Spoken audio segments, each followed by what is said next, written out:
32.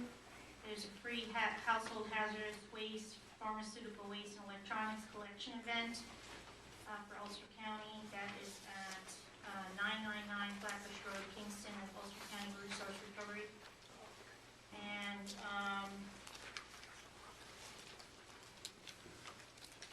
just for your information, on the 22nd of April, there'll be some counters along across the road in a couple of places in town.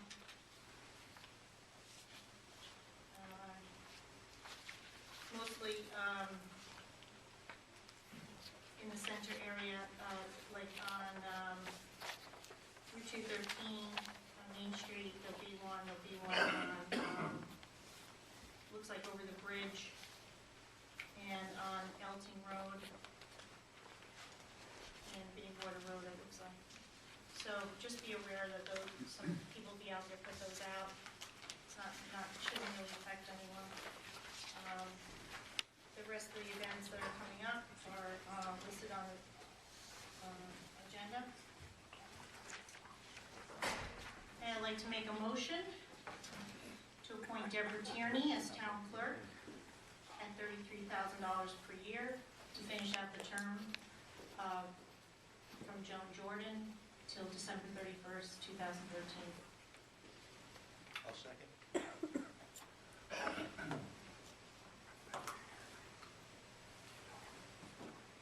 Roll call. Councilman Gallagher? Yes.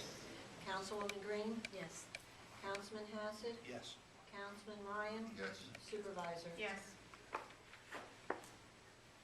Next, I'd like to make a motion to appoint Rebecca Harries as deputy town clerk at a probationary rate of $8 per hour for 20 hours per week. Also to finish out the term till 2013, December 31st. I'll second.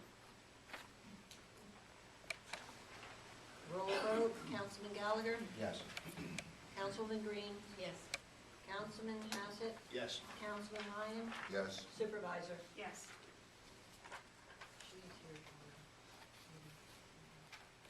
Welcome aboard. If you'd like to stand up, Rebecca, so everybody knows you when they come to town. Hello.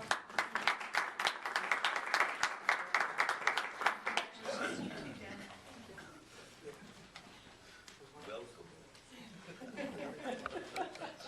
She's in for already. Yeah, almost 6 years of this. I know. We're happy to have you there. You can go ahead with the public hearing. Town of Rosendale, notice of public hearing. Please take notice that the public hearing will be held by the Town Board of the Town of Rosendale on April 3rd, 2013 at 7:30 at the Rosendale Community Center, Route 32, Rosendale, Ulster County, New York, to hear all interested persons on a proposed local law amending the code of the Town of Rosendale to add a new chapter 53 entitled Property Maintenance Code. Please take further notice that copies of said proposed local law are available for review at Town Hall, 424 Main Street, Rosendale, New York, during normal business hours. By order of the Town Board, Town of Rosendale, dated March 13, 2013, Joan S. Jordan, Town Clerk.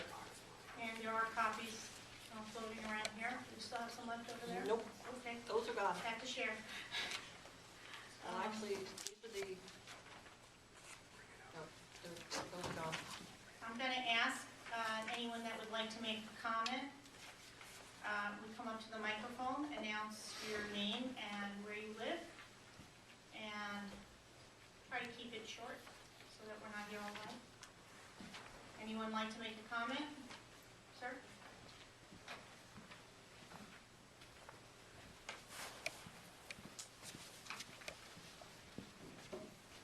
My name is Checo Miller, and I live on Mill Road up in the High Falls Park area. I believe you all have a copy of some of the questions I brought up, but I didn't know whether to address all those tonight in the interest of time, or whether or not, since you have it, whether you could just answer at least some of them, and how we might move forward with some of those issues. If you want me to point them out, or just want to refer to what I left with the clerk today? Well, usually we... Just go ahead. Okay, if you want to read out your comments Okay. and your concerns. I was interested, just going in order, 53.1, where it talks about It is intended that this chapter will be liberally construed. I just wondered, is that liberally construed by the inspector, or the judge, or a citizen? Wasn't quite sure who got to make that liberal construction, since it didn't state that. What section was that? 53-1. 53-1? It's a sentence that says it is intended that this chapter is liberally, chapter B, liberally construed. It should be liberally, Construed. Yeah, Mary Lou, Christiana, attorney for the town. the world. The world, okay. And it will be in, that's guidance for the judge and the code enforcement officer. Okay, that's fine, that's fine. I addressed the second point there with the clerk today about taking out town of Malta Yeah, and putting town of Rosendale. We changed that. Is the building inspector or the judge, or both, to resolve a dispute between whether they're gonna hold the tenant or the owner responsible? It seemed like, when I read it, there was, well, the tenant could be held responsible. And then I thought, well, what if they're disputing who's responsible? I think that would be determined in court. It would be determined in Yeah. court. Okay, I just wasn't sure I how mean, that. a notice of violation could be given by the code enforcement officer if someone, It could be given to It could one be of given them, to to the both tenant. of To them. them. yeah. Okay, And part of it may be determined by their lease. Some of that may be private. You would ask that question. okay. But ultimately, the judge could say, after hearing all the facts here, I'm going to hold the property owner or the tenant. But under our code, everybody's responsible who has that, all those interests that are listed. Okay. I know there's a thing in there was about leaves and debris and so forth, and whether or not, is that okay to have within your property boundaries, but just not, is there something in there about being within 10 feet of the property or something? One of my neighbors had asked me about that, and that is related to 5310.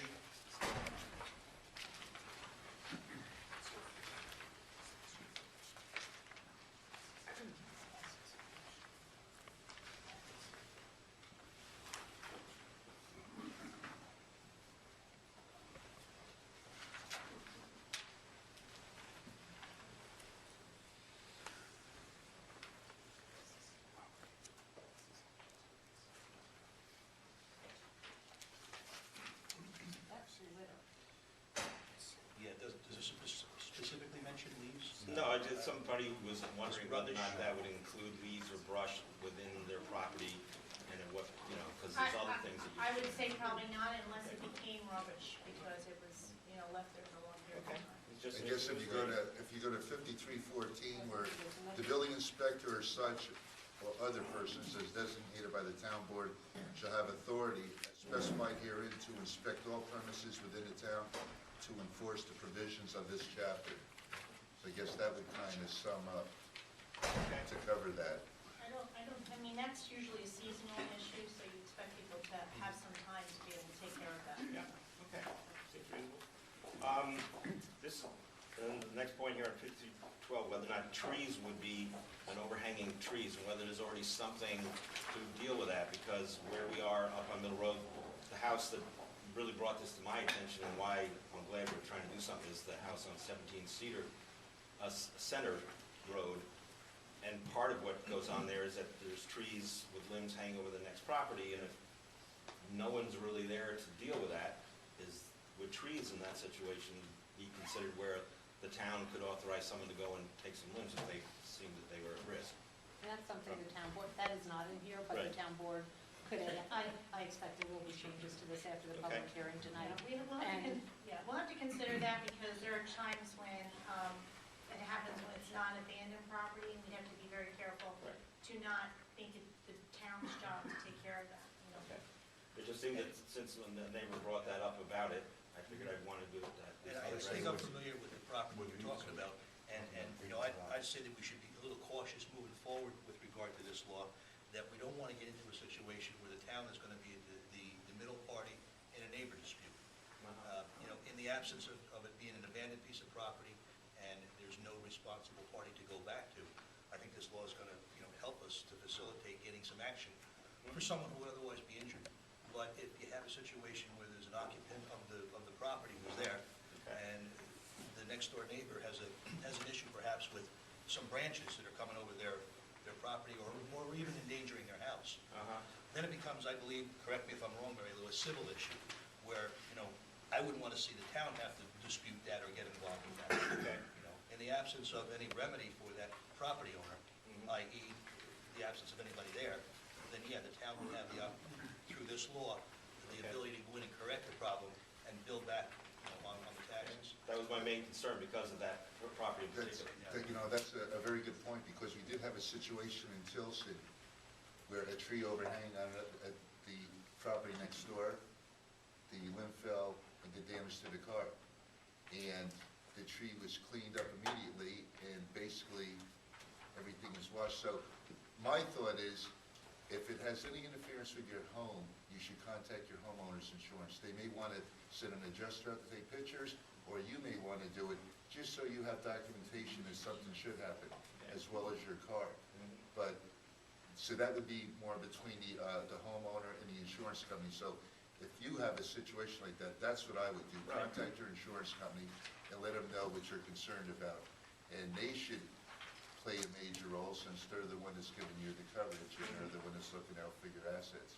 Okay, well, my main concern is that particular property, and the bank that I guess that now owns it does not seem to have been really keeping up with doing anything on You're the talking property. the corner property. The corner property, there was somebody, I guess a contractor from the bank that was there today, and I spoke with him, and I was asking him, are you gonna be doing anything to clean it up? Well, that wasn't on his agenda yet. I don't know what it was. The bank had somebody on site today? Yeah, there was, some guy in a truck, and so I stopped and asked him, and I don't know if he was just trying to secure it. I just warned him that there's been reports that there are rats, and I said, if you're going inside, be careful.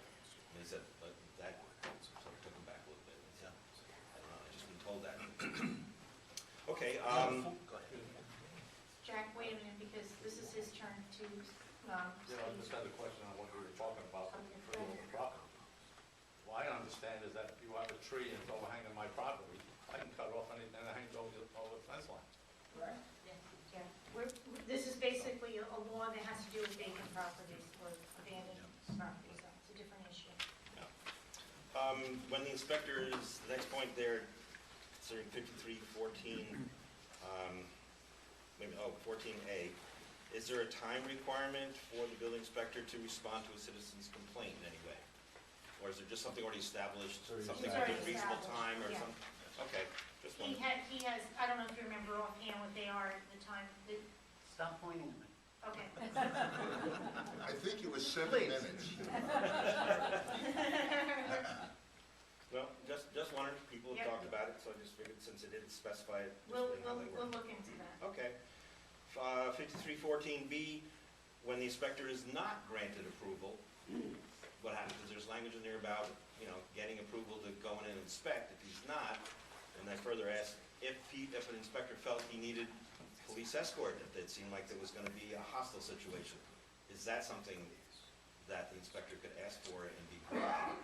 It's basically a vacant property, so you have to make arrangements, whoever the property owner would be, to gain access to that property. Right, but if that vacant property, that owner says, no, you don't have my approval to go in and inspect, Then you have to go to court and get a search warrant, basically. then you have, That's- okay. That's basically what this law is doing, is giving us the ability to go to court and get permission to go in based on the violations.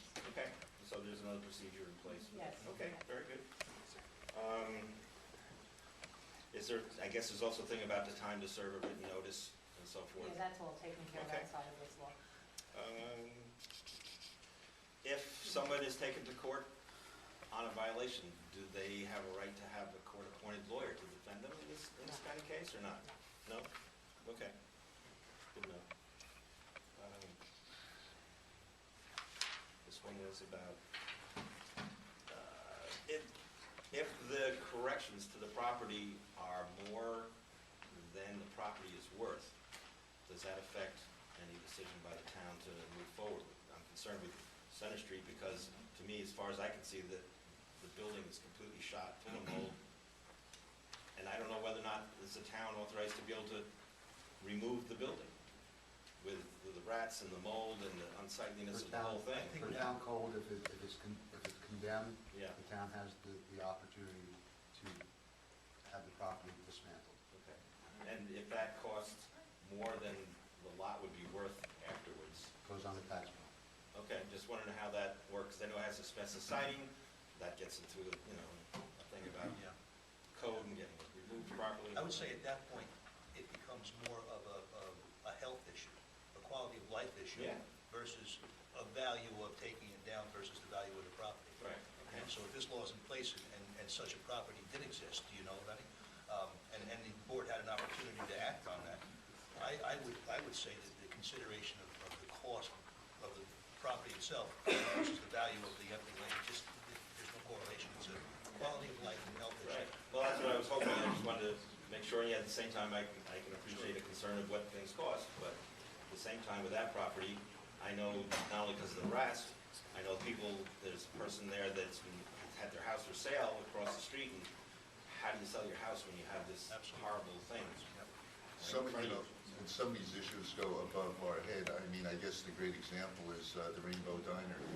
I'm assuming that's still in the situation that it's been, and they don't want to do anything because they're afraid it's going to disturb the asbestos, and here it sits, a pile of rubbish. So a lot of this goes above our head that we don't have any control of, Okay. with the environmental issues of today. All right, well, hopefully we're done. One of my last points here is just my concern. On one hand, I can appreciate we have a law and that's enforceable and we can try to get people to do with the fines or even with jail. But for those people that are disabled or elderly and don't have the ability or the means to do it, I don't know how you get into deciding who can handle it and who can't. But I guess I could be concerned that if someone really doesn't have the means, if the town or somehow facilitates volunteers or tries to find some way to help rectify it before taking somebody, a 90-year-old person to jail, just seemed extreme, but it still seemed like, well, what's the alternative? If they're found guilty, you just say, well, you gotta go to jail, or you gotta pay a fine that you don't even have the money. So I just was wondering if, some creative or... That would be a judge's decision. Okay. I mean, go ahead, Ken. I'm sorry, but even prior to that, nothing is going to happen, if this law is passed, that it's not going to end up in a court situation prior to it coming to this board. This board is going to refer it to the courts. I see. So in the situation you just described, I couldn't see anybody on this board, sitting or future, that would advocate kicking a 90-year-old person out of their home for whatever reason. However, I could see this board, and I hope future boards that sit here in a situation like that would band together and say we're a community and we're going to get a group of people together and rectify that problem for that person. And maybe, maybe this law is going to facilitate that a little bit faster than it otherwise would have been if there isn't the opportunity for the community to say, there's a problem there.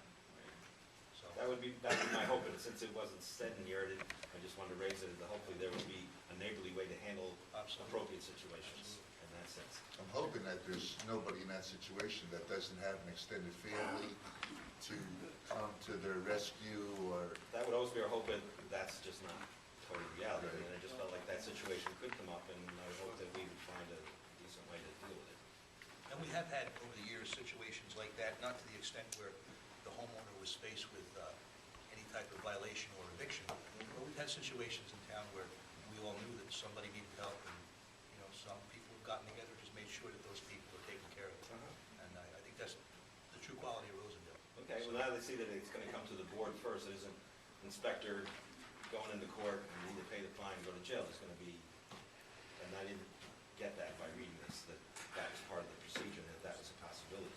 Does that not have to be in the law to say We that? haven't really put that into the law Okay. right now, but Uh-huh. it's still going to be either, code enforcement would, discuss it with the board or the board meeting, and before they go forward, because if you're going to take extreme measures, it depends on what the situation is. Okay, He's going to evaluate it and come to us when he thinks it's necessary. okay, and I think about the last thing, just that on my road, I think it's 10 Middle Road, is now, I just recently learned that the people have turned that over to the bank because the insurance company was not going to pay for the repairs to the mold inside their house. And so, Which house is that? it's Weber's former house. Oh, really? Yeah. The owners of that have been out of that for over a year. They got things in a block box out in front of the property, and the insurance is not coming through to take care of it. So I just heard that they just turned it over to the bank and said, so that's now sitting there full of mold on the inside as well.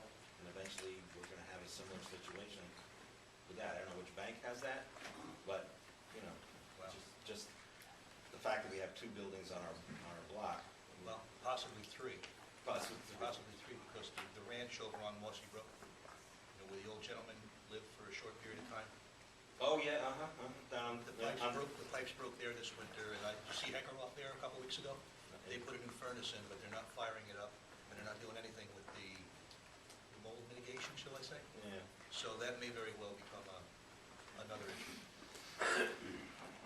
So I guess it's timely to have a law to be able to figure out a way to address it. Okay, I think that covers it to me. Anyone else? Thank you. Yeah.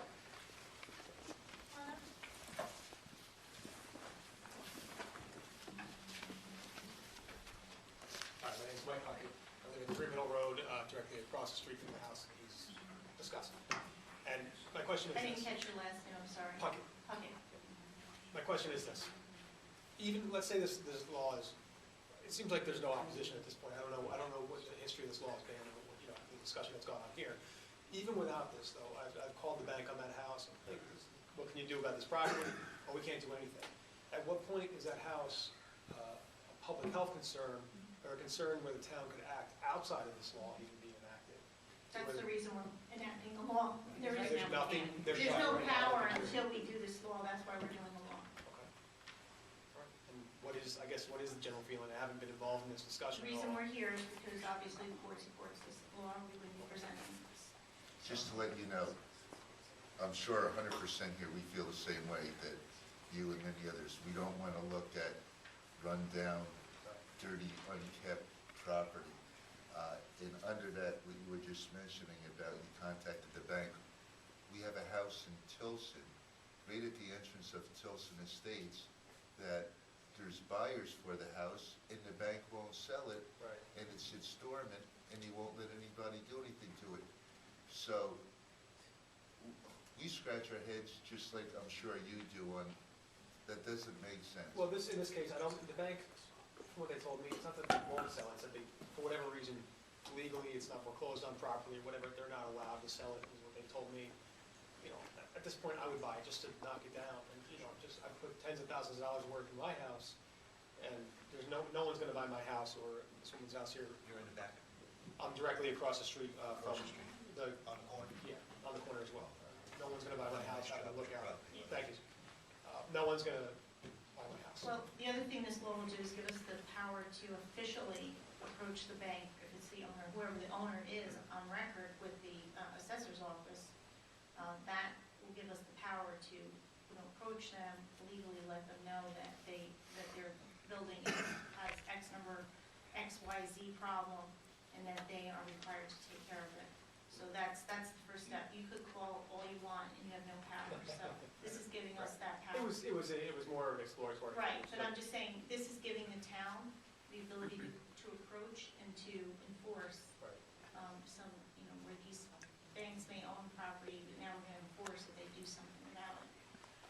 And I'm going to venture to guess that what you heard from the bank probably isn't necessarily the case, as far as they foreclosed and that they can't get rid of it. Well, who knows what they, But I'm just saying, the bank full well knows right now that there is no hammer hanging over them. They're not compelled to do a thing with that property. And why should they? Because they lost money on it. and they're gonna lose more. So, yeah, of course. So unless there's that hammer hanging over them to say that you have to do something, Right. they're not going to do a damn thing.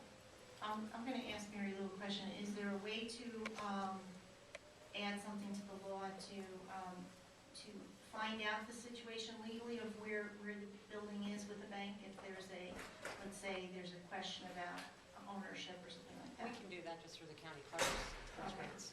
Okay. We can look up whether there's a foreclosure action, whether there's been a foreclosure judgment. We don't need to Okay. put that in there. 'Cause I know We there can was this- investigate that. There was Yeah. also the state law that we supported. Right. They're working Where they have to hopefully someday on. Right. give you notice when a bank takes it. Okay. Mary Lou, you could also inquire the sheriff's office, a lot of times the foreclosures go through. There's Right. public knowledge required. Well, we're asking anyone that speaks to identify themselves. I apologize. Thank you. I support this law, obviously. Thank you. Thank you very I much for don't coming think our out. clerk could hear you from over there. Paul Costa. Yes, come on out.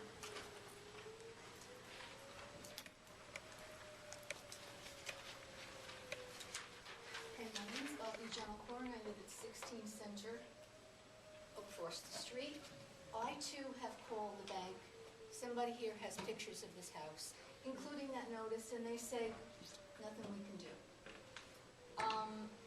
I had my house for sale, and a real estate agent, and I twisted his arm to have several open houses. He looked out that window and saw cars slow down, stop, look around, and take off. Not a comforting feeling. Also, you had mentioned talking to your insurance company. I don't want my rates going up if anything happens. They have a fence, it's strewn all over the place.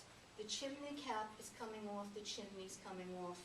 I don't want that visiting my front window. Anyone getting hurt, my house damaged, or my insurance rates going. And I'm sorry, I know we're all on the same side. I'm only venting. That was a different issue. That was an issue when there are two property owners that are in dispute over a tree that, and it's not, it had nothing to do with the abandoned homes that he was talking about. But, you know, that was just basically a civil issue that I think we're pointing out is different than a foreclosed home or an abandoned home. Okay. As I said, I'm just venting. Please, I'm not Go blaming ahead. anyone. Get it off your chest. But I went over there with my real estate agent, who's also a friend of mine, and he said, my God, you could smell the mold from outside. It's a teenage heaven. There's beer cans, bottles all over the place. The chimney's broken. The grass is like this before they'll cut it. What does it take to condemn a house? What can we do about this? For town code, you have to have an engineer gain access to the building, and you go through that process. You engineer it.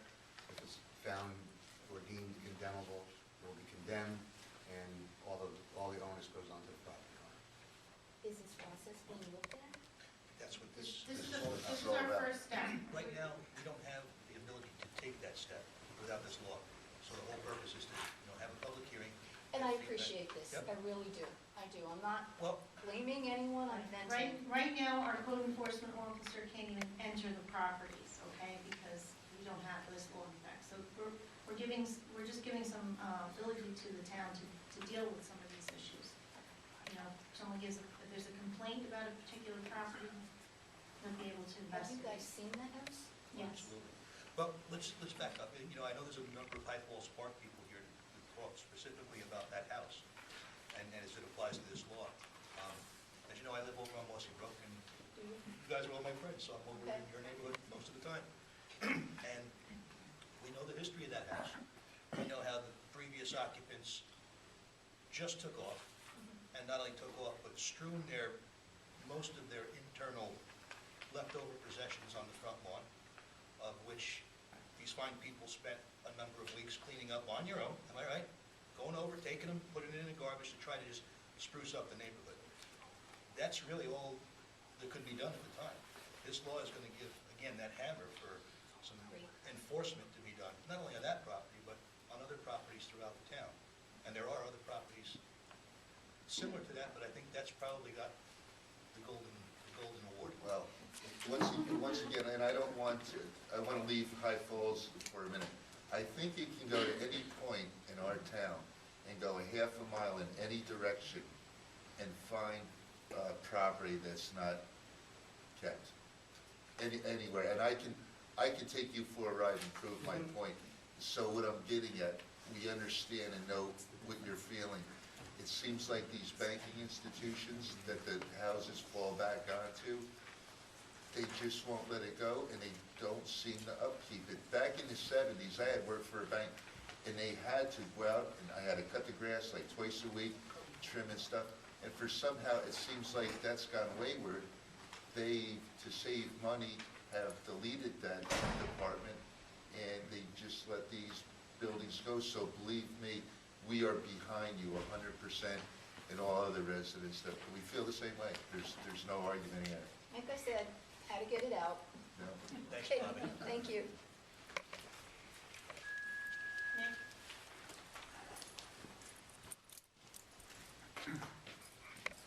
Nick Mercurio, I live in Cottikill, nowhere near High Falls Park. I don't really have a dog in that fight. I just read it word for word. This is some of the things I saw. So this is going to be a third layer, it looks like, of coverage for property maintenance in this town. We property maintenance code.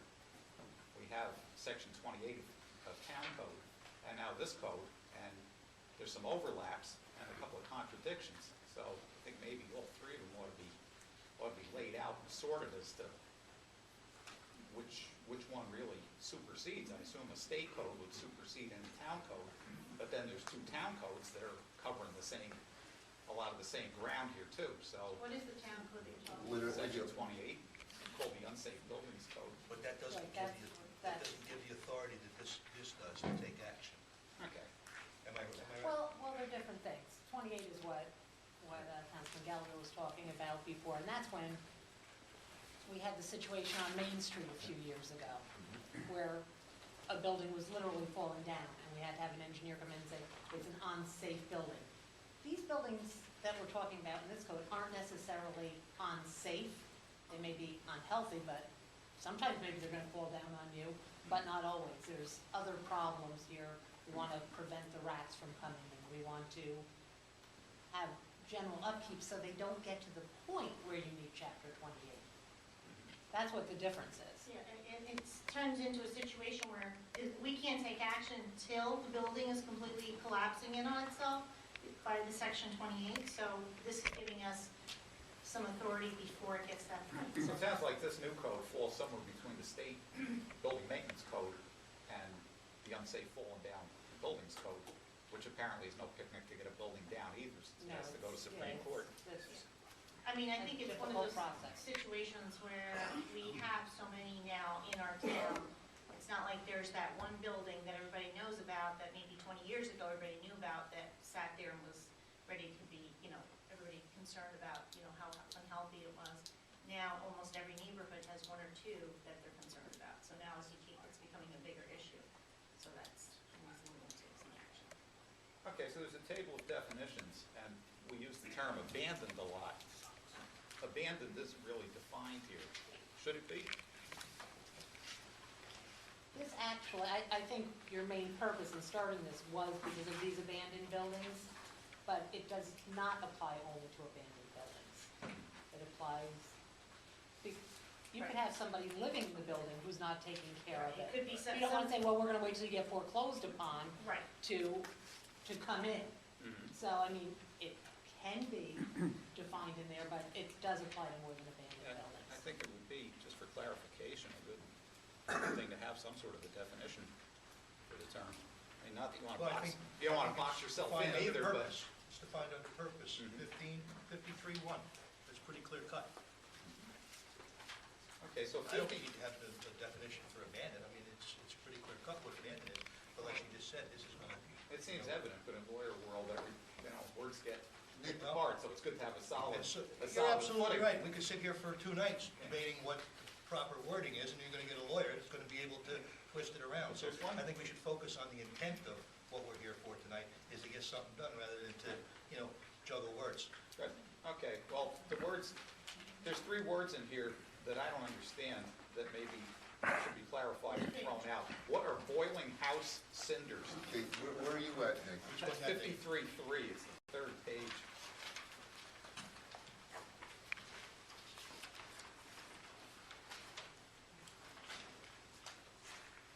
Under which heading? Garbage? Where is it? Sorry, it's above 53.3, it's under waste material in 53.2, Okay. sorry. Boiling house cinders. I think, I wouldn't want any of those in my yard, I don't- wherever they are. I'm going to guess that that's a misprint. Could it be roiling house cinders? Could be, I'm sorry, Roiling house cinders? my guess is probably under the property code. Whatever they are, I don't want any. See, so that's good. All right, so in 53.6, we talk about stagnant ponds, but we got to clarify what's a stagnant pond and what's a vernal pool, where the salamanders are breeding this time of year.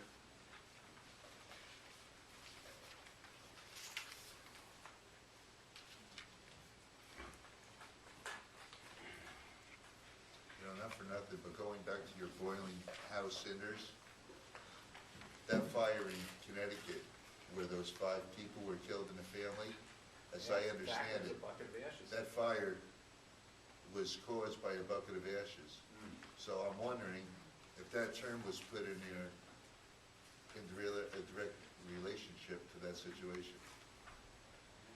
I think we ought to know what they are versus what we mean.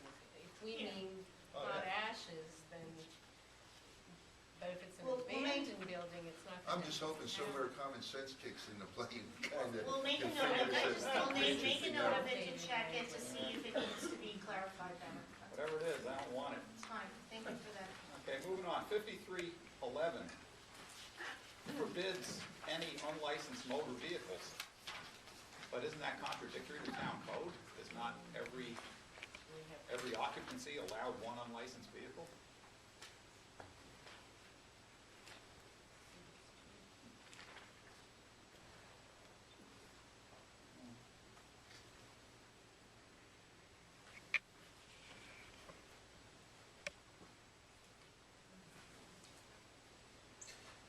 I'll agree with Nick, I think there's gotta be a reconciliation on that. That can be changed to more than one unlicensed vehicle, which goes along with Yeah.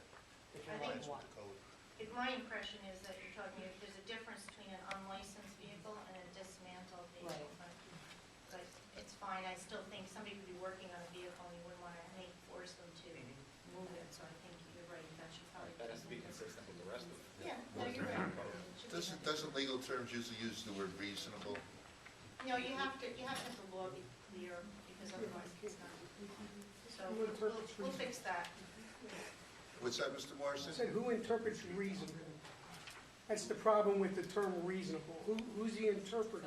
Building of department reasonable? would be my thought, Nick, what else? Okay. or myself. Just an observation, 5312, cutting and removal, I read it 3 times. Right. I couldn't get it to make sense, 53-12. Maybe that could be reworded in English.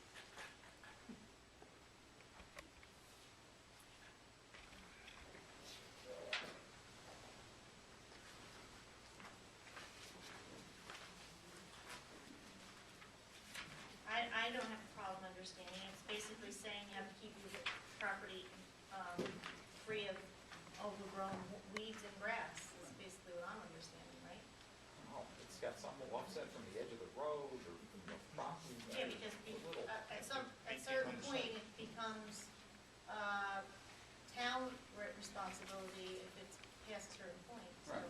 you couldn't enforce it if it wasn't there on their property. But haven't we already covered yard and lawn maintenance elsewhere? Because I know I've gotten calls about it. It's under It's state covered law. elsewhere, but you don't have the power to go in and take care of it yourselves. That's the purpose of this law. There's lots of these things are covered in other places, mostly the New York State Building and Fire Protection Codes. A lot of those things are covered. So you can say, okay, we're gonna fine you, we're gonna fine you, we're gonna fine you, we're gonna go to court, we're gonna get an order for you to clean it up. But if they don't do it, the neighbors still have the problem. And so the whole purpose of this is if you are not in compliance with this, we can then go in and clean it up ourselves as a town and put it on your tax bill. That's the overall, the overriding purpose for this law, is to be able to get in and take care of it. Okay, second to the final point is 53-15, notice of violation. We talked in a previous section about good and sufficient notice, but we're only given the accused party here 5 days from the mailing of service to comply. We're not giving a warning, we're going straight to violation. I've had the experience of sending something registered mail to Albany and having to take 18 days to get there, so including the time of delivery in this 5-day clock that goes straight to the violation, I think is cruel and unusual. That's punitive. I mean, your bank gives you 30 or 45 days. Where do you see it says after mailing? It says 5 days after the receipt. On or before 5 days after mailing or service of such notice. I see, it says receipt. You have an older version. Above that. You have an older version, I think. So if you're looking at B and not C. As I can see, it does say mailing or service in B. C says that different. So we can make that. I don't think there'd be anything wrong with adding Yeah, we 30 can more change days that. on it. I think giving a senior citizen 5 days No, I think to you're right. respond is That's right. unreasonable. I think I'm thinking We've 30 or we've already identified that as something we probably should change. 5 days is frontier justice. That's throwing Nick, the rope over the we tree. agree, Got it. okay? Good. The fact Thank you. The fact of the matter is, if, to pick this law apart the way it is now, there's gonna be conversations between our building department and the property owner prior to. So they're gonna have plenty of notice other than the 5 days. Mhm. So, Okay. And the section 5317 through the end is similar in content, it looks like, to 28.8 through 28.10 of the existing town code. Should those two be reconciled? You're saying it's the same as the 28? I'm saying they're similar, and I wonder if they shouldn't be made consistent with each other. We could review it. We'll review it and see how similar, whether they need to. The 28.8 covers costs to be assessed against land, failure to pay the costs, et cetera. Which were the ones you said were similar, 53, 17, 18, and 53, 17, and 18? Is that what you said? No, 5317 was similar to 23, 28, 17 and 18. 17 and 18. 18. Oh, I see. Okay, that's all, folks. Thank you. Thank Thanks, you. Nick. Just get a little bit more clarification. Our intention is really to address abandoned buildings, especially where the bank is not responding for whatever reason. My concern is that this could turn into something where neighbors start using it against neighbors for existing situations that we've been covering by existing law. So I'm still not quite understanding. It just seems to me like what we want to, or just get closer. Oh, thank you. It seems to me that what we want to do, but may not legally be able to do, is focus this on abandoned buildings and foreclosures where either the bank or the property owner is, but it doesn't say that explicitly. No, I did not write it that way, because my understanding was it was to solve any of these problems where, to allow us, the town, to go in and take care of it. It can be changed, that's up to you folks. That's why we're here. That's- Even if the house Okay, across the so, street was occupied, I would still want it could be modified, because, sitting at the other end of the phone, over the years, I've gotten complaints about neighbors reporting neighbors Absolutely. for overgrown shrubs, or, Right. and I don't wanna exacerbate that. We have a problem, we need to address the problem, but I'm a little bit concerned. Anyway, Attilio, it's your turn, I don't mean to take your turn, I just wanted to raise that question, because I'm still not clear. Attilio Contini from Bloomington. I hate to say this, but I almost think I agree with what Manna just said.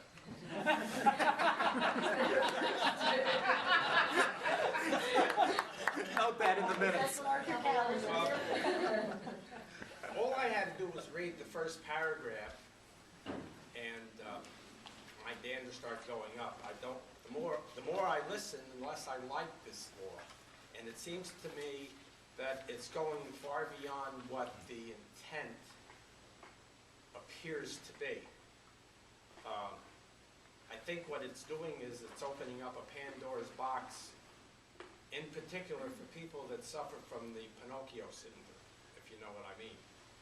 In other words, for people that want to harass their neighbors, which I am a strong believer in. There is too much government, and this seems to be only adding to the problem.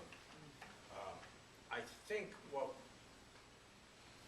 you were looking for, and what some of the people that spoke are looking for, is some kind of a law that addresses the problem with abandoned properties, in particular, that have buildings on it, in situations where the bank has foreclosed or the people have just left now the property is just there falling in on itself.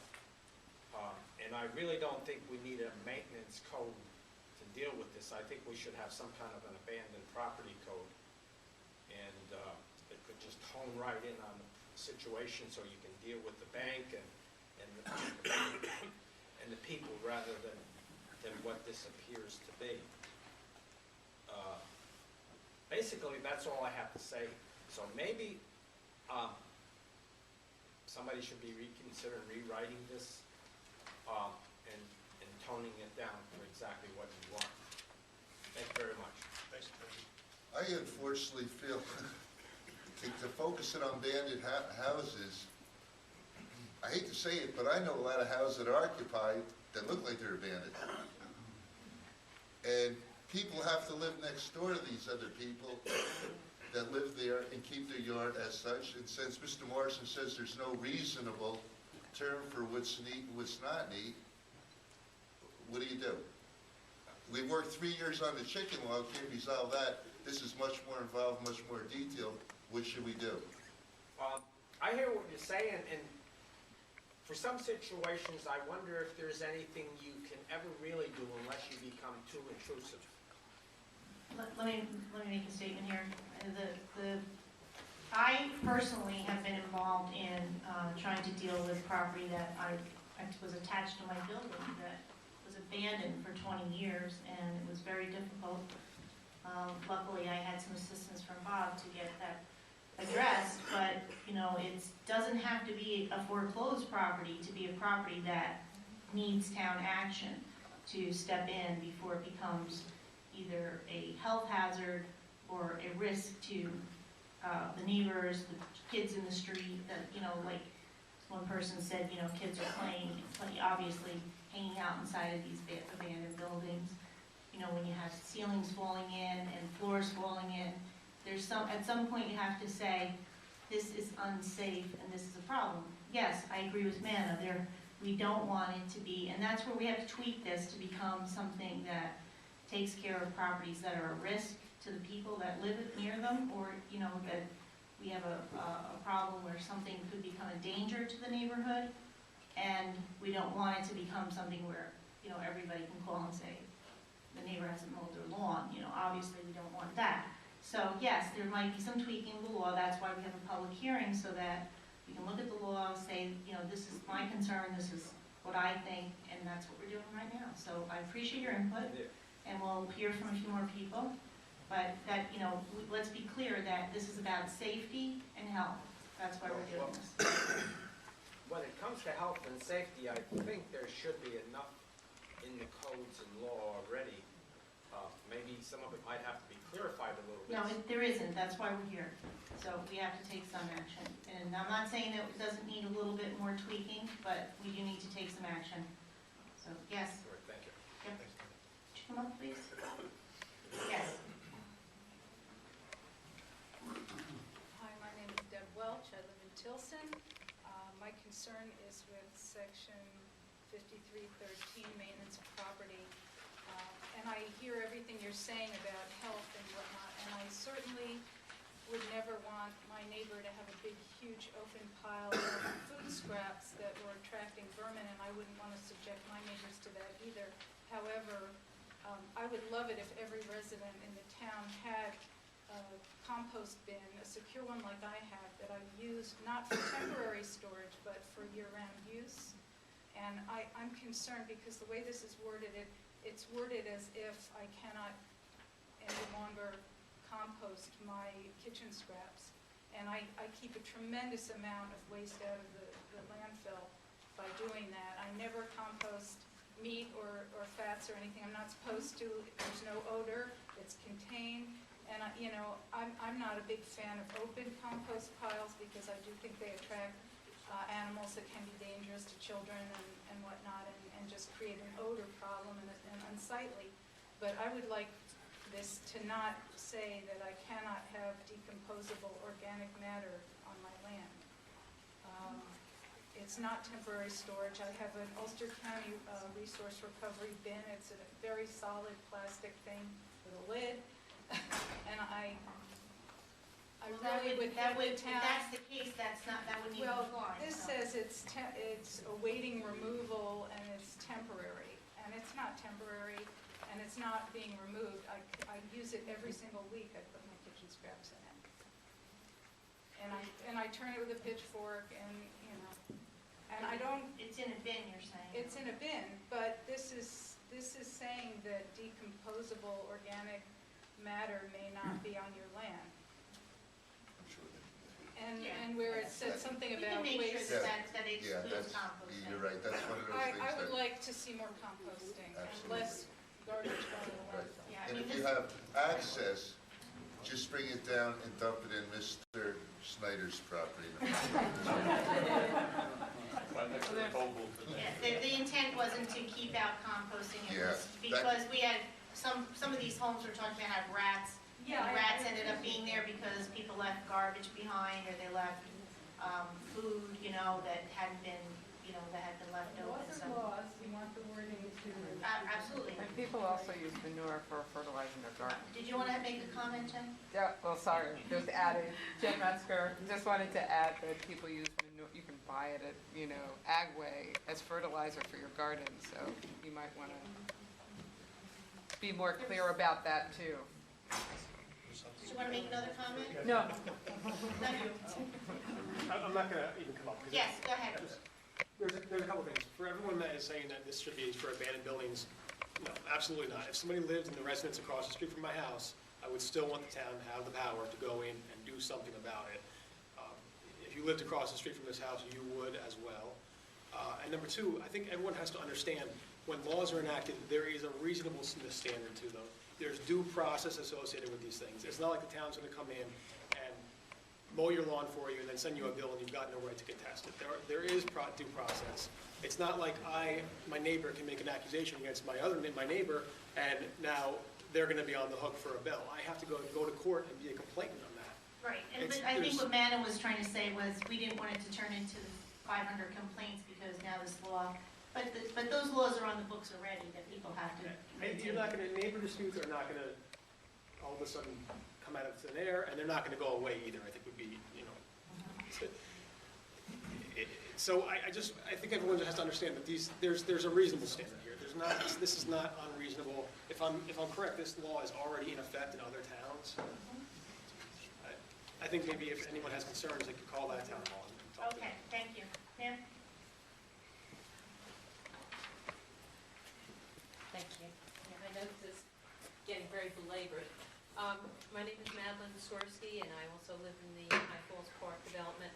I just wanted to know, since I also live in the High Falls Park development, I just wanted to know, since we just mentioned, for example, the former Weber household that's now been abandoned for over a year, is there anything we can do as neighbors or as a town to address that before it becomes the calamity like the building on the corner? Because it has been abandoned for a year, it does have mold, that is the reason it's been abandoned, and no one seems to be doing anything. Did you have an issue that you wanted to bring to attention to the town before that? Because if we had this law in place, we would have been able to take some action, but because we didn't, we couldn't. So that's you know, Yeah, part of the so, I reason. mean, It's trying to be ahead of the game, and that would put us in a position where, okay, house has been abandoned, maybe there's water getting in it, we know that it could turn into a mold issue, let's contact the property Okay. owner. Okay, that's good. Okay, well, it's foreclosed, but the bank in that case, okay. The other thing is, I think I read in one of the articles that there's a state law saying that the town could actually bill or something for 150% of the cost. Do you remember what that was? The state law, isn't there not the state law that says the town can do something and get 150% of the cost of that intervention, and therefore the town could even get a profit? I can't answer that, I don't know if Mary Lou knows, I don't remember, I'm not familiar with that. I think we saw it in the article that talked about this issue coming up. But anyway, so then I was thinking, well, maybe this would really pay for itself in some way. The last thing I just wanted to ask is, does anybody have any notion of how long roughly the process would take from the time this came to the board's attention to actually condemn a building? I mean, are we talking 2 Well, or 3 years? we're talking about two or- different things now. This is, yeah, there's two different laws. We already have a law to condemn. But to go into the property to inspect is Right. this law, right? Okay. So from the start of that process, to the next step, which let's say in this case might be to condemn. Is that like years process we're talking about?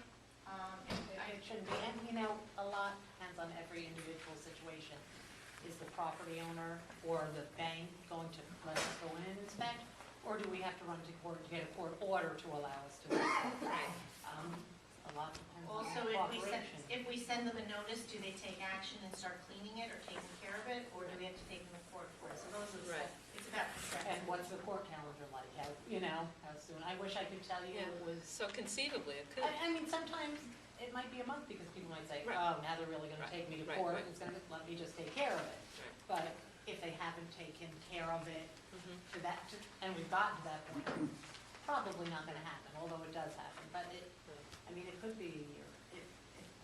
And in this all gonna case, be just for an depending on example, the- that house on the corner, this would be now the town dealing with the bank? Well, we'd have to We find don't out. know. We don't know.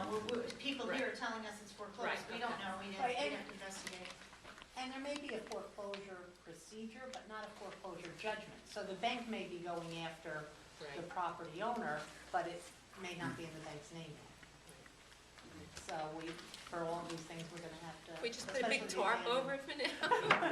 You know, the biggest thing is, we all have the common denominator here. We all don't want to look at nasty homes and stuff.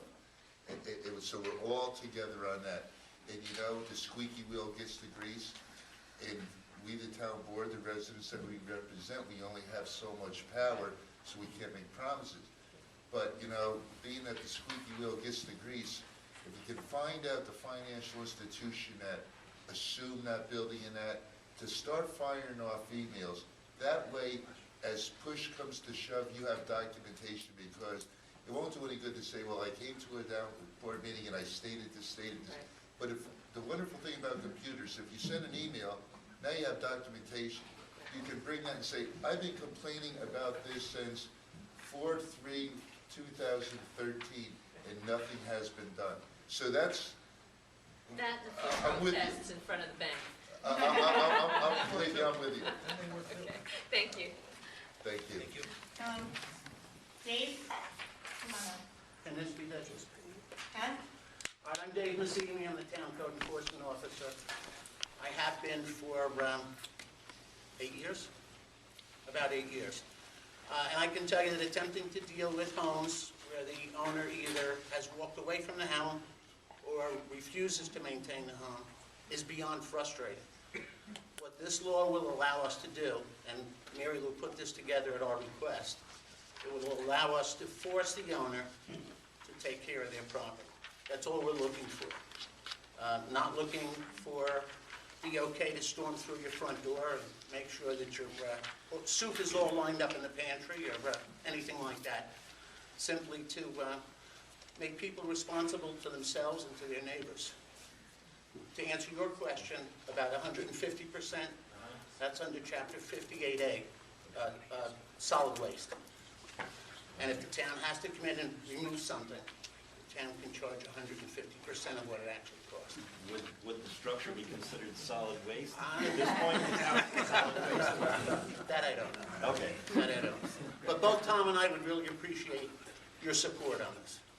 And Mr. Massimi, I sent to Gene his comments of some changes that we've discussed, so you all have that. And next week at the town board meeting, we're gonna bring a PowerPoint down and have all the numbers listed that Dave Massimi can be reached at his cell phone. And have a GPS if you need them. Thanks, Dave. If there's no other comments, I'd like to make a motion to... Well, I want to ask something. Okay, go ahead. My name's Jesse Craig. Now, are all these enforcement for everybody, or do certain people have the right to do whatever they want to do? Now, I want to know that, because I've been fighting things for years, and no results.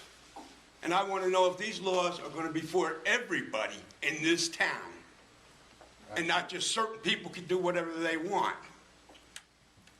This is in regard to abandoned, foreclosed? Any kind of thing, even when the vehicles and all that stuff sitting around, that's just junk in the yard, and that, are they gonna be for everybody? Absolutely, that's the point. All right, that's what I wanna Can you I'll help? be seeing you next week. Okay. We're behind Bill Brooks Barber Shop. I know where you are. It sounds like we may want to do a little tweaking, and I'm wondering if does it make sense to leave the public hearing? Yeah, I'm gonna make a motion to close the public hearing for public comments and leave it open for another week for written comments. Okay. Sorry to participate. I'll second.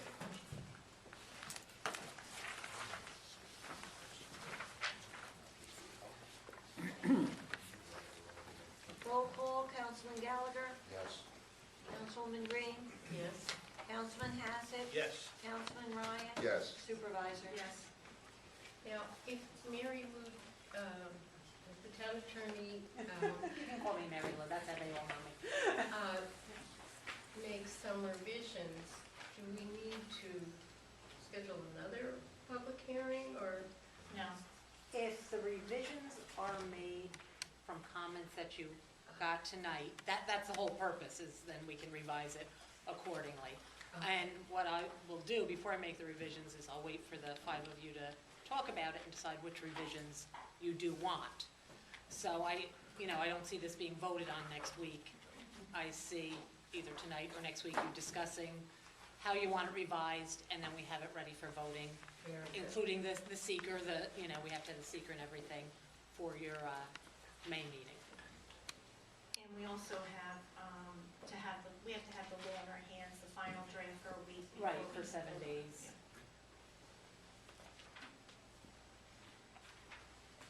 Is this about the same law, Nick?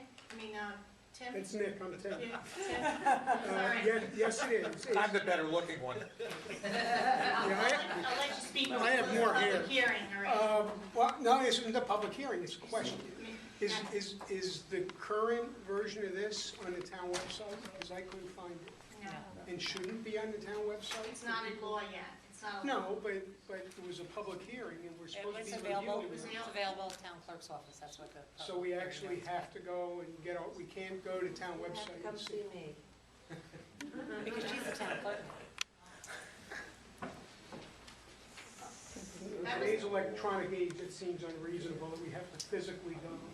Yeah, we don't have nothing else to do. There's no reason why we couldn't have whipped it up there, Tim. Well, then find parking space for me, Bob. Really? Thanks. I can find a parking space for you, Mr. Morrison. It's just as much work for, us to post it. If somebody wanted it faxed to them, we could probably do that, but, it's not a finished law, so, that's not the way we set it up last month when we did it. We just said it would be available for anyone that wanted to look at it. We had copies here tonight. Back to your parking space, okay? After your visit to my house, what'd you do about the code up there on the service station in Tilson that you were gonna take care of? We had a public hearing, What did you you were do? here. You told me You right were to my, here. We had a public you told me right hearing, to my and face, nobody I was showed up. gonna take care of it. Don't worry, Bob, I'll take I care didn't of it. tell you that. You walked down my driveway. Yes, you did, young man. Well, We you have a and I will busy- have a discussion. we have a I busy told night. you We'll have a to get your discussion. neighbors to the public You hearing. and I are gonna have a Gentlemen, that's discussion. enough. Come on. All right, Gene. No, it's about almost. Yeah. Can we do that one first? Shut up. What? We have to do it now. We'll talk after the meeting. I'll be glad to. So will I. Yeah, we have to make it following on here. Go ahead, Deb.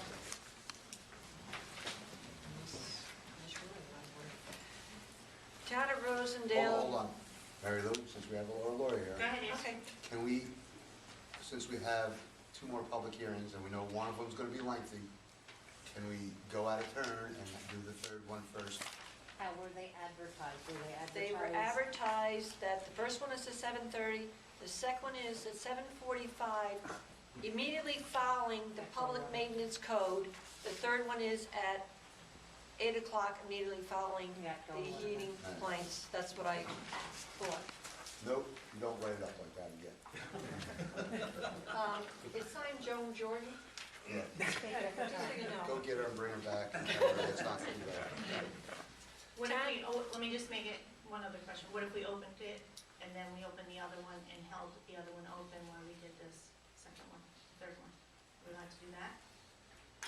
You're gonna have I'm to pushing it? You're pushing it. Because first you have to let everyone who wants Can I to have speak, speak. can I have a show of hands, who's here for the public hearing of the water rate increases? Nobody. All right, so. Is that gonna raise the price of the sewer though? So no one's waiting. Huh? Is that gonna raise the prices for the sewer? Yes. Yes. How about if you don't have town water, it's still gonna raise the price of the sewer? You have town water or sewer? I have just town sewer. That's gonna raise your rates, yes. Wow, they just raised them a couple of years ago. We'll get to that when we get to the law. All right, let's go on, Laura. Go ahead. Salaries. Town of Rosendale, notice of public hearing. Please take notice that a public hearing by the town board of the town of Rosendale on April 3rd, 2013 at 7:45, immediately following the public hearing on property maintenance code at Rosendale Community Center, 1055 Route 32, Rosendale, Ulster County, New York, to hear all interest persons on the proposed local law entitled "A Local Law to Repeal Chapter 43 Heating Appliances." Please take further notice that copies of said proposed local law is available for review at Town Hall, 424 Main Street, Rosendale, New York, during normal business hours, by order of the Town of Rosendale Town Board, dated March 13, 2013, Joan S. Jordan, Town Clerk. Okay, I'm sure people have comments they'd like to make, and I see Jen's got her arm up already, so come on up to the podium. Get the kick things off. You want to turn that on? can I you don't hear? think it's on. Now can you hear? Oh, okay. I just want to summarize the Environmental Commission's comments on the outdoor wood boiler law and say a few words about the rationale behind this law when it was first adopted in 2009. At its last meeting, the Environmental Commission reviewed Chapter 43 of the Town Code governing outdoor wood boilers and other heating appliances, and compared this code provision by provision with the 2010 state law on outdoor wood boilers. On the basis of this review, the Commission unanimously recommended that the Town Board retain its local law, subject to a few amendments that I'll discuss in a minute, because our law better protects the health and safety of residents in Rosendale than does the state law. According to the DEC Division of Air Resources, a town's code can be more restrictive than state law, but it can't be less restrictive than state law. There are a couple of instances in the state code, a couple of provisions that are more restrictive, so the local law would have to be amended to be brought into conformity in those instances. In addition, the Environmental Commission supports 2 additional amendments to the local code. The first one deals with code enforcement officers' training and certification. We recognize that the code enforcement officers' concern about the type of financial commitments involved in maintaining their certification to measure and enforce New York State opacity standards. It's my understanding that they would prefer to rely on the state DEC to enforce those standards. And the Environmental Commission would support the removal of this requirement from the local law. It was noted, though, in the Commission meeting that doing so would weaken the enforcement capacity for state opacity standards, because the DEC Region 3 office has, I think, 2 personnel for a 7-county region. And They have 4. Oh, 4? Okay, they have 4 people enforcing opacity standards for 7 counties. So the possibility that they're going to come the minute when a complaint is issued is not so great. On the other hand, I do want to point out that since our local law was adopted, the complaints about outdoor wood boilers in town has dropped to, my understanding is, it's 0 or close to 0. There have not been any complaints since our local law was adopted. And I think that's a testament to the effectiveness of that local law, and it's decreased the demand for enforcement. So I think we decided that that the removal of that one provision would be fine.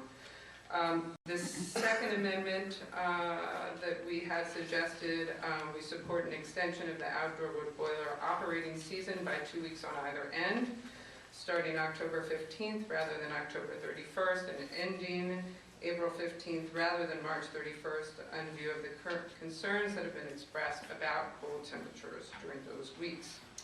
It's extremely important, however, that seasonal restrictions not be extended beyond those dates or removed altogether because of the increased health impacts to neighbors.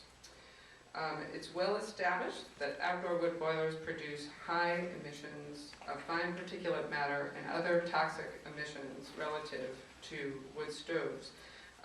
We had compiled, the Environmental Commission had compiled information on the emissions and health data that was available at the time this law was being discussed, debated, and then eventually adopted, and I resubmitted that to the town board. But I want to point out that even more recently, in January 2013, the New York Department of Public Health's Bureau of Toxic Substance Assessment released the results of an air monitoring study that found statistically significantly higher emissions of particulate pollution in neighborhoods where OWBs, outdoor wood boilers, are located. The New York Department of Health concluded that, quote, given the well-established adverse respiratory and cardiovascular health effects of fine particulate matter exposure and the adverse quality of life and odor issues associated with excessive smoke exposure, efforts to reduce the public's exposure to OWB smoke are warranted. And the department also observed that exposure levels were significant even in the absence of smoke and odor complaints. Our law does a much better job at protecting public health than does the state law, including its setback requirements, its stack height requirements, permitting and inspection requirements, and its month of operation restrictions. Our comments go through each provision and detail the reasoning behind each of these provisions. I mean, there are features unique to Rosendale's topography. It's hilly topography, which affects the dispersal of pollutants. There's features just about our population density in neighborhoods. Our law is tailored to our community's needs, and the state law is not. And I just want to conclude with a few words about how the local and state laws, about the context in which they were created. Particularly since 3 of our board members were not on the board at the time it was adopted. OWBs had not been regulated in many towns prior to 2008 because they weren't typically used as a residential heating device. They were designed, when they were originally designed, they were intended for use on farms, on big parcels where neighbors were, located pretty far away. What happened was, toward the end of the last decade, as you all I'm sure remember, there were huge spikes in home heating oil prices. And people, all of us, understandably, were scrambling for ways to reduce those costs. And outdoor wood boilers were one of the options that people pursued. And in our town, I think at the time the law was enacted, there were 9 units installed, and there were permits for 3 more. I don't know if those permits were ever acted on or not. But there were complaints about emissions from those units, and there was a lot of data that the Environmental Commission had looked at that raised alarm bells about the potential health impacts to neighbors. The state law that was adopted a year later is considerably weaker in many respects. And I followed it for a while. The process at the state level took years. It started before we started our own process of developing a local law and finished much later. And there was a lot of lobbying at the state level, a lot of lobbying by manufacturers of outdoor wood boilers, and I think also by agriculture. And ultimately, they had planned to regulate existing units, but removed that. There wasn't a health reason for doing that. It was like the usual story of lobbying. At our local level, you know, when we developed this law, it wasn't compromised in that way. It was an arduous process. It took many months, as you all remember. But ultimately, actually, at the town board's direction, I, on behalf of the Environmental Commission, and Paul Costa and Mary on behalf of Outdoor Wood Boiler owners in town, you know, tried to hammer out, work out, you know, the final agreement. And in the end, the law was adopted unanimously by consensus. And it was really, truly an exemplary model law. It was the first law at the municipal level to set emission standards, allowing people to continue to pursue an outdoor wood boiler option if they wanted, but they had to meet emission standards. And now the state law also has emission standards. But it also, as I said, imposed some restrictions to protect neighbors' quality of life and their health from existing units. The law continues to fulfill its purpose, and I feel very strongly should be retained. And just on one final note, the best way to reduce energy costs is to reduce your need for energy. That is without a doubt the best route and the cheapest. And so I'd like to invite everyone here to the Rosendale Energy Expo, which is in this room on Saturday, April 13th. And it's basically a one-stop shopping for all the information you need on ways to improve your energy efficiency in your home and in your business. So I hope you can attend. Thank you. And there are flyers right here, if anyone would like to learn more. Mr. Rosito? Good evening, everyone. I'm Paul Costa. I'm a resident of the town of Rosendale, and I reside up in Tilson. I wear two hats. It's a little difficult for me to pick a side. So generally speaking, for those of us who know me and what I do for a living, it's called being reasonable and doing a lot of homework before producing a product or an answer. In the past, in 2008, Mario Restivo and I got together and we drafted a town law to help us with the law that was previously put into place, which was a copy from the town of Hurley, which came from a neighbor dispute, and it was extremely radical, and there were a lot of legal flaws with it. We sat down with Jen Metzger, who was then also the chairman of the Environmental Commission, and together, Mario Restivo, myself, Jen, and with Pat McDonough, who was the previous town supervisor, we both sides compromised and came up with a reasonable plan that would make both sides unhappy, yet happy. Obviously, both sides were unhappy, so we knew we did our job. Now knowing that the state of New York in 2010, while we were doing our legwork creating the wheel, through lobbying and so forth, they put a law together, which is very, very similar to ours. There's strong aspects and there's weak aspects. We have to think using reasonableness and realizing that we're all in a financial crisis, generally speaking. None of us have the extra money, the town doesn't have the extra money. And to duplicate efforts doesn't make sense. The New York State law covers everything that we've developed. Some of the things that are a little weaker are the setbacks and the enforcing. However, New York State has the enforcing power.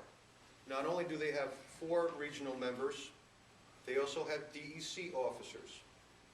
And don't forget about the regular police officers. If there's a complaint, I would expect one, including us, or not us, the outdoor wood burner owners who police themselves. We don't want any angry neighbors. We don't want to pollute the environment. So if one of us is spewing black smoke, I can assure you that they're spoken to, they're addressed, so that the town code enforcement person does not knock on our door. So that the neighbor that we're all friendly with, because it's a small community, it's a tight community, we don't need the neighbor upset with us. We like having them over for barbecues. With that said, we police ourselves, NCON is in place, DEC is in place, And what we've forgotten about is there's nuisance laws on the books. Whether it's a barking dog, a smoky chimney, a racing motor, those laws are there already. There's our backbone. Why duplicate and spend town money to send 2 code enforcement people twice a year to certify, and their certification is more industrial commercial. It is not specific to residential. However, every one of us can look at a chimney and say, that's black, nasty smoke. There's a problem there. Too much air, not enough air, wet wood, bad wood, garbage, oily rags. It could be a number of things. Colors. Anyone who's firematically in tune will know that black smoke indicates petroleum product. Who do you call? Call the police. We'll come over and take note. There's an incident. There's documentation. You ask them, can you forward this to the town supervisor or the town code enforcement person? They will do that. He now has a responsibility. I'm throwing him under the bus. I expect him to do his job, and I expect him to come and follow up with that investigation. He then, at this point, because DEC or New York State has it in place, he's going to notify the DEC office. When you call somebody, whether it's the police, the fire department, or DEC, they have to come and investigate. They can't not do nothing. So even if there's one person for the entire state of New York, which I'm exaggerating, that one person has to come and entertain your complaint and address it.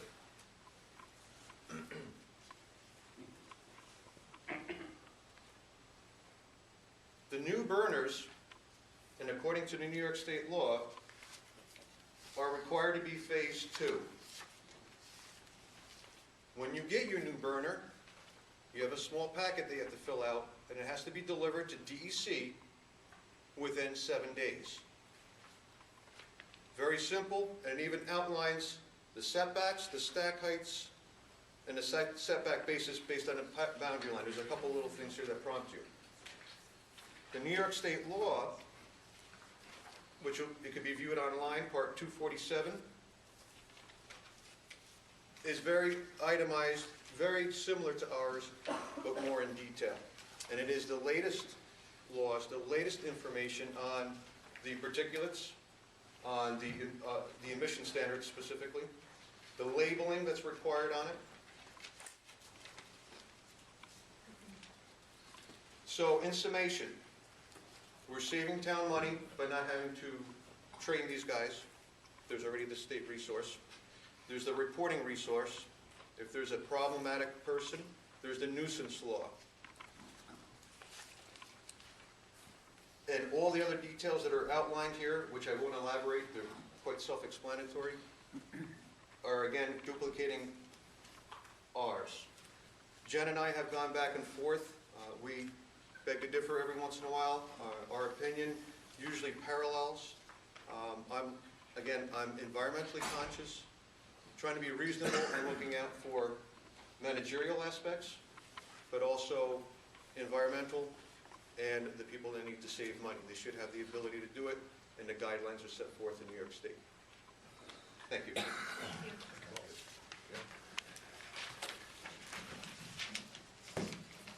And by the way, I was speaking on behalf of all the outdoor wood burners and neighbors.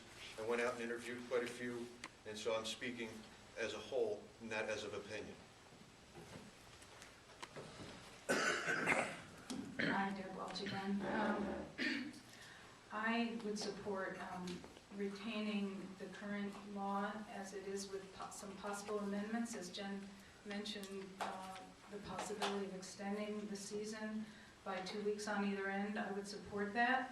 However, I feel strongly that protecting residents during the outdoor months where children will be playing outdoors, people will be in their gardens and breathing outdoor air more, that the level of protection is very critical. Just want to cite something from EPA Burn-Wise 2011, which is very recent, and post-Phase 2 EPA standards, the health effects of smoke from hydronic heaters. It contains fine particle pollution and a number of air toxics. Fine particle pollution is linked to a variety of health problems, including aggravated asthma, from which I suffer, reduced lung function, development of chronic bronchitis, irregular heartbeat, non-fatal heart attacks, and premature death in people with heart and lung disease. Children, people with heart disease and lung disease, and older adults are most vulnerable to the effects of fine particle pollution. I think citizens of Rosendale should be allowed to sit outside and enjoy the evening air in the summertime without having to breathe this stuff. It goes on, residential wood combustion emissions also contain harmful air pollutants, sulfur oxides, nitrogen oxides, carbon monoxide, and air toxics, such as potentially cancer-causing compounds, including polycyclic aromatic hydrocarbons, benzene, formaldehyde, and dioxins. Some of these pollutants are known to cause cancer, but their effects on human health by exposure to wood smoke have not been extensively studied, and that's from the EPA 2011 Burnwise site. I support the, I understand there's been some consideration to perhaps allow for the DEC smoke readers to take over enforcement rather than our local code enforcers, but I do support retaining a summertime respite on wood boilers, and that is not in the state law, and I hope that that stands. As well as the stack pipe heights. I'm going to give Dave, you want to come up and address some of these issues? Sure, do I have to come up there, can I say here? I prefer you stand up here because people can't hear you. That's what I thought. Sorry. Gene, may I speak before him? There's a couple bits that'll help add. Sure, go ahead. I apologize. I agree with the young lady here with the facts that have been presented. There are constant tests, constant investigations going on, producing information. I can assure you that based on what I've learned from talking to all the outdoor wood burners, including fireplace and stove owners, you only light it up when it's cold. If your heater and your circulator are on, you've got your heat on. Fireplaces, there's several distinct areas where the outdoor wood burners are placed, and in one specific area, the Tilson area, which is a little more consolidated, a lot of people have the older houses, and most of them have fireplaces. In addition, some have wood stoves. And if you were to have an opportunity and stand anywhere near these homes with the outdoor wood boilers, and you look around, the ones that are spewing the smoke and emitting the particulates are the fireplaces and the wood stoves. If you look at Barnhart's furnace, you see it puffing a little bit of steam. You look over to Smith's, you look over to, and I forgot her name, in a Blue Branch, smoke. Whether they're starting up or they're adding to it, they open the door, the majority of the time, it's them in a neighborhood. You look around, there's a haze. Is it coming from the outdoor wood boilers? There's 3 in that area. It's not. So, outdoor wood boilers, the big ugly Mack truck, we need to look into the fireplaces and the wood stoves and see who's not operating them correctly, see if they need to be inspected under that provision of the town law, because it's not just the outdoor wood burners, it's others, and the others are giving the smoke aura that it's originating from the outdoor wood burner, which is not the case. And again, if it's not cold, they're not going to be running it, just like a fireplace and a wood stove. Dave, come on up, please.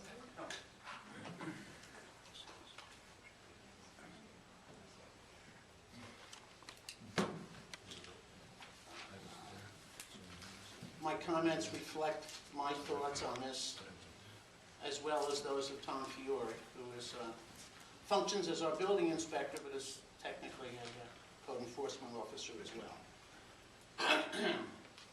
Before we met with our supervisor, we sat down and compared the town law versus the revised DEC law. And it certainly seems to us that the DEC law, if anything, is more restrictive than a local law. DEC defines a commercial OWB as something that produces 250,000 BTUs, the local law says that can be as high as 350,000 BTUs. DEC says that the residential OWB can only produce 250,000 BTUs. So you're talking about a smaller, excuse me, a smaller unit.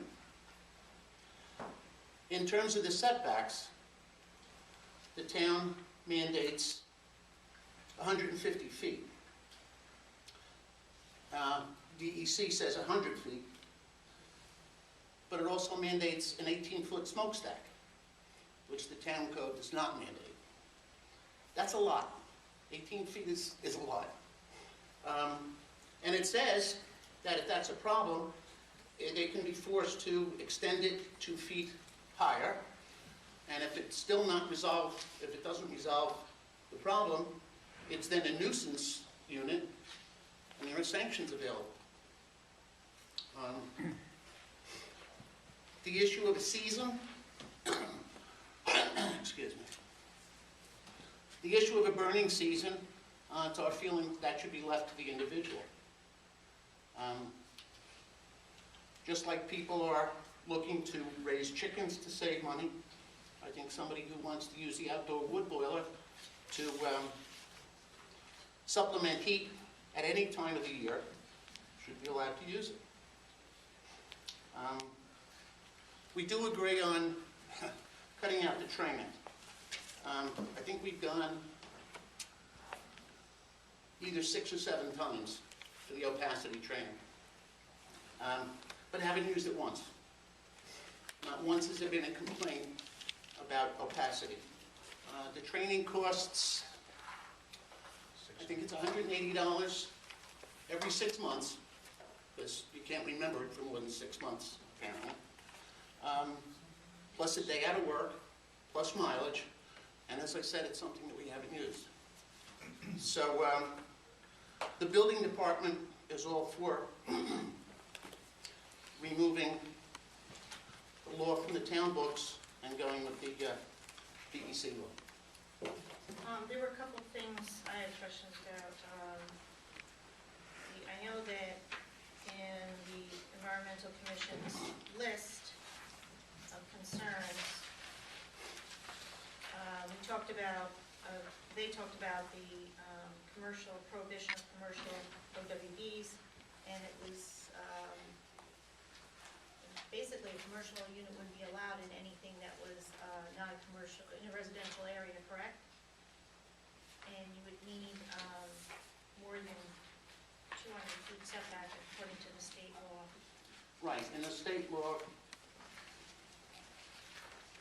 And we don't have any properties that are in a B1 or B2 district that would be able to allow for commercial. state law says commercial can't be used in a residential application, period. But our commercial properties, like our B1 and B2, are not large enough to house a commercial unit anyway, right?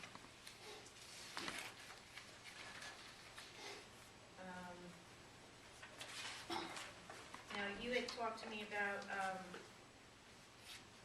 the law that's in place for nuisance. Can you explain that a little better, what a nuisance law means and how you would enforce that?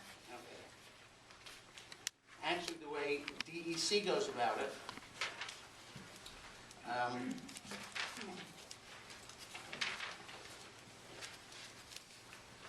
technically what happens is that if there are complaints made, of course now I won't find it, if there are complaints made and there's no remediation, then the unit is judged a nuisance unit, and there are sanctions, fines, and ultimately the individual can be forced to remove it. And I seem to remember you explaining that if a person were to call because smoke was coming into their home or their yard, that would qualify as a nuisance. correct? Absolutely. So then you would have the authority to ask that person to shut down their unit. Sure. So you will still enforce? Who's asking? Oh. You can still enforce even if the DEC is We can still enforce on the local level. on a nuisance? Mhm. What part of the code is that? Dave, did you, Dave, Okay. did you, I'd asked for a comparison. You mentioned that you did a comparison. Did you write that up? Yes, I wrote it up but never typed it. Okay. My typing skills are not the greatest. I hope to see a comparison. I have enough information. We can give you a comparison before, because we're going to keep this open for written comment, and there'll be an I opportunity. can put something together this week for you. The Environmental Commission did a comparison, provision by provision.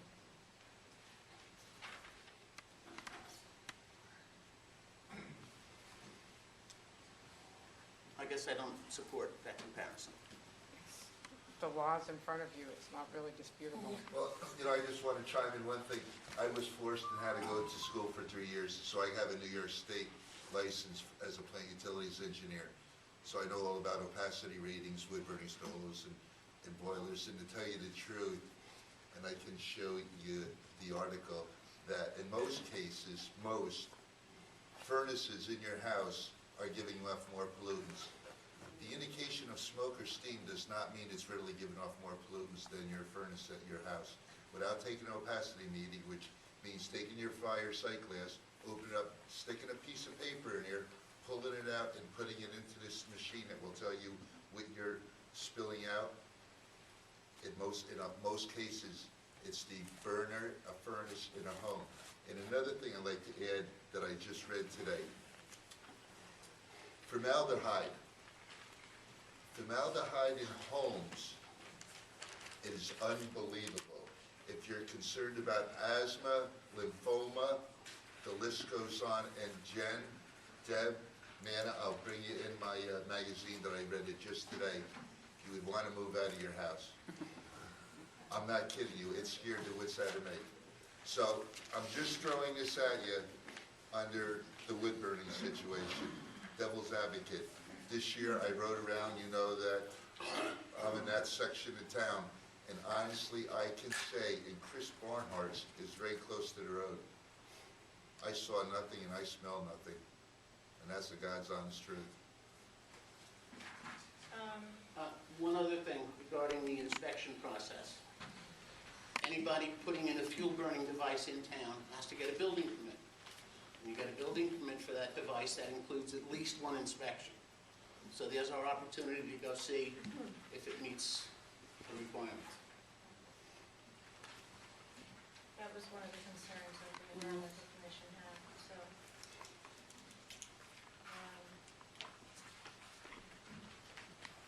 I mean, on the financial and economy situation that we all know about, the economy, the price of everything has gone up. Unfortunately for us, I mean, as a personal homeowner, I'm fortunate where the amount of money coming in is keeping me above water to pay the bills.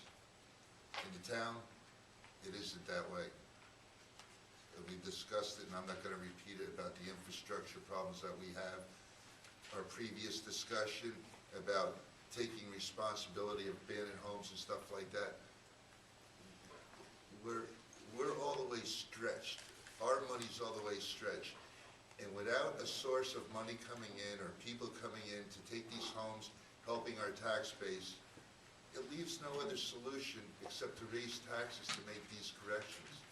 So unfortunately, we're looking at everything under a microscope to cut the things that we think we can cut to help the burden on the taxpayer in our township.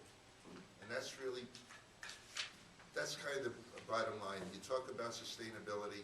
Well, we're not going to be able to sustain ourselves if we don't take care of the root of all evil, and that's having money in our pocket to take care of the emergencies that are occurring that we don't even know about. As you know, the bridge, the water main break, the one out, the Rosendale Cafe, our lift stations, as soon as we took over. I mean, I'm all ears. If somebody's got an idea to help generate money, to solve these problems that we do know about and the emergencies that we don't know about, please help us along here.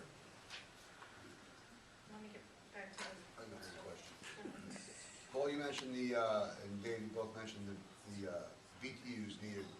I don't know much about these wood stoves, other than it's a cheaper way to generate if you have the opportunity to get the firewood. As you all know, I'm in the fossil fuel business. 350,000 BTU is a commercial unit in my world. Yes, sir. So, we have it written up in our books as a 350,000 BTU. I thought it was 280,000 as commercial and up, and 280 and lower. I think the lowest or smallest, or excuse me, the next highest unit is a 250,000, which is below the 280 in the town law. Commercial units are prohibited in the town law. Well, this is what I'm getting at. Commercial unit, in my world, is pretty much anything from a 250,000 BTU unit. A BTU is a BTU. Doesn't matter if it's wood, coal, electric, propane, or fuel oil. BTU is a BTU. So, I'm just trying to get through my head what, if we're putting in a 250 to 350,000 BTU in a residential home, under today's standards of energy efficiency, where you can run the house under a 40,000 BTU unit, I'm having a hard time trying to justify that. I'm sure you can run an average-sized business, unlike Bill's Auto Arc Adventures. They're monstrous buildings there. But an average business, if we look around town, I'm sure that an 80,000 BTU would be more than sufficient to do both the hot water and domestic water and heat the building quite warmly. I mean, you don't have to worry about the heat at that point. So when they use these large numbers, by all means, they're extreme numbers. And yes, you can run a house of 40 to 80,000 BTU, so outdoor wood burner could be that I mean, small. most residential houses are oversized because you have plumbers that don't know what the hell they're doing, putting units in. So, but, that's what it comes down to. You got the Bobby Ryans of the world.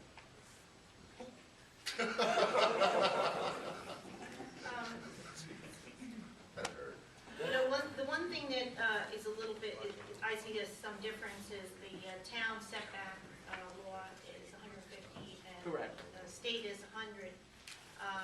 But it's my understanding that if you're talking 100 feet, you're still talking 100 feet. The unit is maybe 10 feet wide or 10 feet square, and then you have to have 100 feet all the way around. Am I correct? Correct. And the closest the neighbor could be then is really 125 to, because you figure another 25 to 35 foot setback on that property line. So that's why there are none of these on Main Street. That's why you're limiting where anyone can really put these, because the setback, even at 100 feet, all the way around the property, you're talking about 100 feet in the front, from all properties, has to be 100 feet. So I think that, you have to realize the numbers, where do they apply? Because really, we're not talking about too many areas. You're getting more into the rural areas of the town when you start talking about more than 100. Which, as Jen pointed out, that's what these units were initially devised for, more rural areas. And with the state, as I said before, you have an 18-foot stack. That's not mandated at present. Can I, Yes. can I just respond to a couple of things? First, the local law is more restrictive in a number of respects than the state law.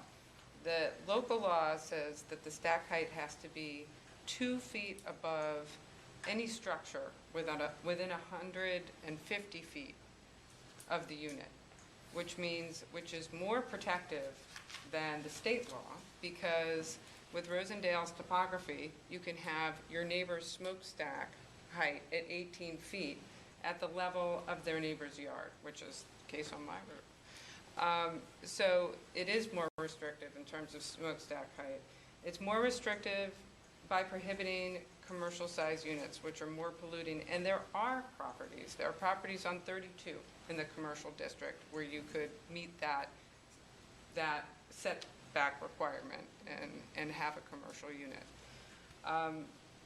The hours of the season of operation is like the most critical thing, and I think is most responsible for the decline in complaints, because you're limiting it. It has been limited to the months of the year when people, their children, are inside more, and and that makes a huge difference. And also just the warmer these units cannot be turned on and off like an air conditioner. They have to be kept going. And so if it warms up during the day, that warm air traps smoke even more in the air. It just sits there heavily in the air and poses a greater health impact. And so, I mean, there are health reasons why we have the more restrictive laws. And this is not comparable, I'm sorry, to the chicken code. Chickens do not cause cardiovascular disease. You know, there's a big difference. So I have to disagree with you. You're talking about neighbors' rights to enjoy their property free of risk to their own health and quality of life.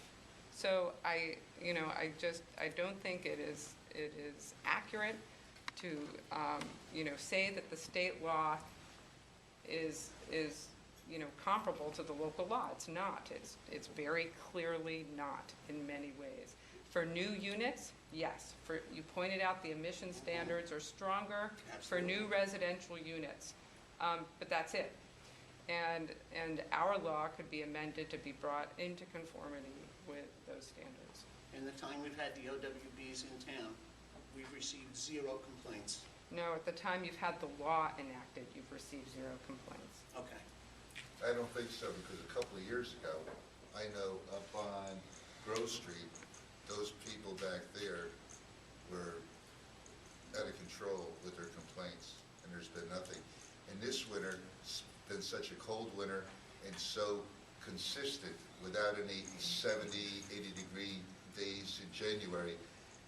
Have you experienced it anywhere in the area? I have it at my, it totally depends. It totally depends on how the wind is blowing. Does somebody have an outboard wood burning stove down by your home? Yeah, my neighbor Cal does. And Cal, I have to say, Cal, it's definitely gotten better since Cal first started. But I don't want to pick on Cal because, and make it personal. But, Cal had his unit put in before there were any regulations. And it's, very close to property lines. And it's lower down, and the topography is such. This is why this was the perfect example of a smokestack. But any chimney would have that problem below you. Your concern that you stated is really specific to your problem, right? No, I don't think so. But with Cal. I think with Cal. So what you're saying is... What you're saying. Yeah. This is what you're saying. Your problem that you're experiencing is with Cal right now. He's got an outboard burning stove, right? I'm actually, my comments tonight have been as a representative of the Environmental Commission. I'm not quite sure what you're saying. Okay, but being a representative of the Environmental Commission, you have to look at the whole town. Yeah. Have you gone to other areas of the town and experienced? We went through public hearings. You guys were not on the board then, but there were other people, some of them are in this room, I don't know if they're planning on speaking or not, that had issues. And I got calls repeatedly from other people in other neighborhoods on this issue. How many years ago was it? Five years ago now. So it is, it's not limited to me. Back when we did the law, we did a census on how many outdoor wood-burning units were in the town. I think there was 5 or 6 at the time. No, subsequent to the law. There were 9. There were 9. Right, and there were permits for 3 more. There's 9 right now. Yeah, there haven't been, well, I don't know. I'm saying prior to. I don't think the other 3 ever went through. I think this, Tom counted 9. And I don't imagine the when people, it seems to be part of human nature. We scramble for things when there are spikes, actual spikes in prices of things rather than, it's not like oil prices have gone back to normal. They're still pretty high. But, when people feel a sense of desperation when there are, big spikes in prices, and that is what compelled that wave of outdoor wood boiler purchases. And then, we haven't had that since. It doesn't mean we're not going to have it in the future. And honestly, fossil fuel prices are just going to go up. And I can imagine that people are going to be looking to alternatives. I mean, we're trying to promote alternatives, just I- clean ones. I'd just like to give a lot of time to respond to that. So I don't have item for item, but one of the things that she just basically noted the changes that and the pros and the cons. We didn't actually say, okay, we definitely support one way or the other. And also, Paul was not at that meeting, and I wanted to have Paul's input because he did participate in the first round. Thank you, Kevin. Nick? Okay, so as to enforcement, I sort of wish we, I can't hear you. oh, all right, let me do this a little louder. It sounds to me like there's 3 levels of protection here from smoke getting in your yard. There's a state fire code, and there's a DEC fire code, and on top of that, there's apparently some sort of nuisance code, and then there's also this wood boiler legislation that we're talking about.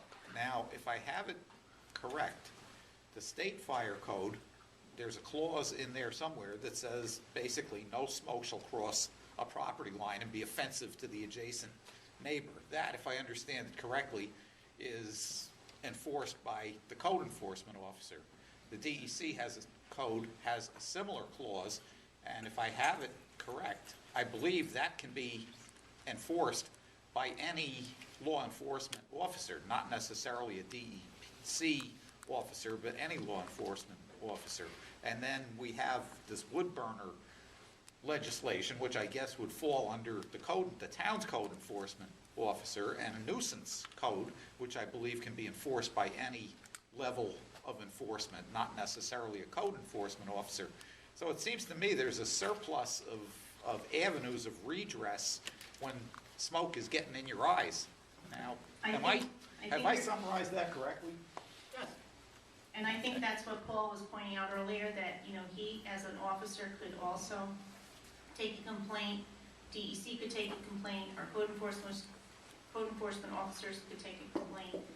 And, if someone is doing something that is causing a nuisance, whether it's smoke or they're not properly burning things that they should, the same things that you already have, an understanding that certain things are not allowed to be burned, all those things would still be covered, because if they're not covered in the state law by the wood burning law, it's covered by the nuisance law. So I think that, you pointed out something that I think Dave and Paul were also mentioning. So that was the thing that I was most concerned about, is how do we fill that hole that would be in the law if we didn't have it, and they came up with the nuisance law, and that's when I said, okay, now we have something that we're covering all the bases. And that's when I felt that it makes sense to not have 2 laws that are telling you the same thing. Attilio? My remarks by saying that I think you should adopt state code and rescind your local code, because obviously there's no real reason to continue with the town code when you don't need it.